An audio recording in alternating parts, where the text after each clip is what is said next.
What if the reason your team isn't stepping up has nothing to do with their actual ability and everything to do with how we are showing up as a manager? I know it's not intentional and it's not intended to be negative, but sometimes we accidentally get in the way of our team and it is our fault. I can't tell you how often I hear this from managers.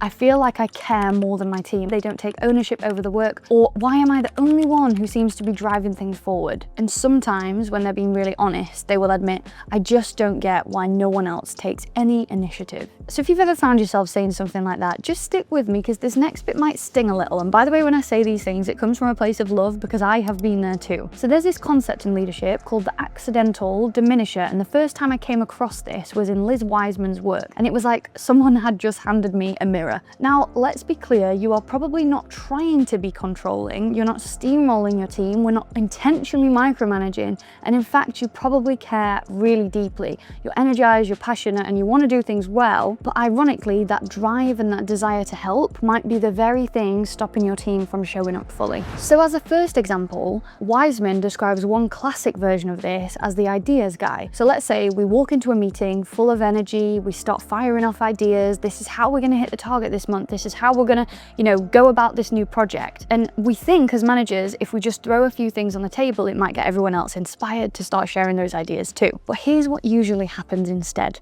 Your team listens, they nod, and they might take a few notes, and then they go away and execute your ideas, not theirs, yours. There's also this concept called the hippo effect, and I first heard about this from the organizational psychologist Adam Grant. Now, the hippo effect explains the highest paid person in the room's opinion, and that is if the highest paid person, or you, the manager of this team, goes into that room, says their idea, everyone else around the table is blindsided because they now think that this is the way we're going, this is the idea that's the best, they don't want to challenge it, and we very accidentally build a room of yes men. The main thing here is they don't feel a strong sense of ownership over that idea because they haven't had the space to, they didn't come up with it, they're just taking what you said and running with it. By doing this, we have unknowingly filled the room before they've even had a chance to step into it. And this is where our good intentions really clash with the impact that we're having, because we think we're helping, we're offering direction, we're showing up fully, we're doing our bit, but when we arrive to every problem already halfway down the road with a solution, we really remove that opportunity for our team to do the thinking themselves. And here's where it gets even more dangerous. The more they disengage, the more you start thinking, well, I guess I need to step in more. I guess I need to come up with more ideas.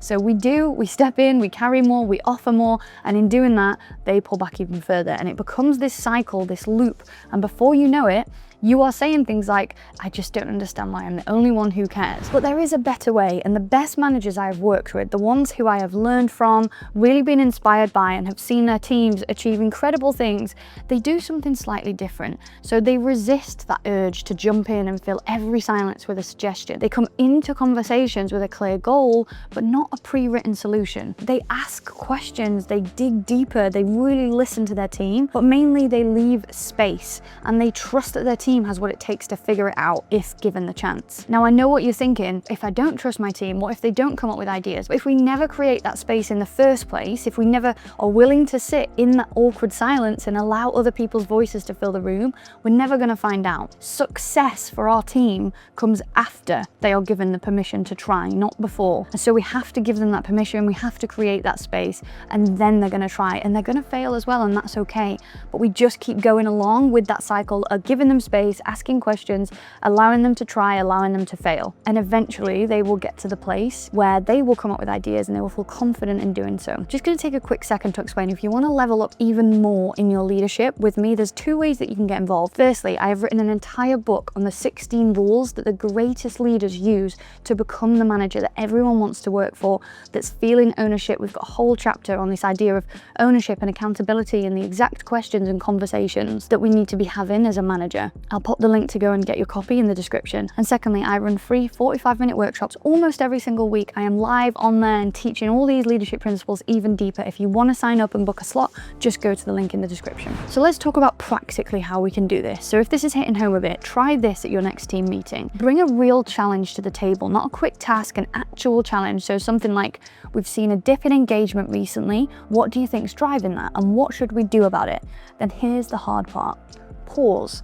Don't fill the silence, don't share your take first, do not jump in to fix the problem. Just allow that awkwardness to hang. Let them sit with the question and see what happens when they take the lead. So we've seen today that you do not need to be the one that has all the answers to be a great leader. In fact, your power as a manager often comes from what you don't say. If your team's been feeling flat or quiet or lacking in drive, before you assume that there is any sort of motivation issue or an issue with them, we just have to take a moment to reflect on how much of that space we are taking up. Because even the most well-meaning, thoughtful manager can accidentally start filling every gap without realizing it. And when you notice that, it doesn't mean you're failing. It is just the first step in becoming the kind of leader who really empowers everyone else around them to rise. What do you do in your team meetings that helps your team take up that space? And we drop educational leadership videos every single week on this YouTube channel, so make sure you subscribe so you don't miss it.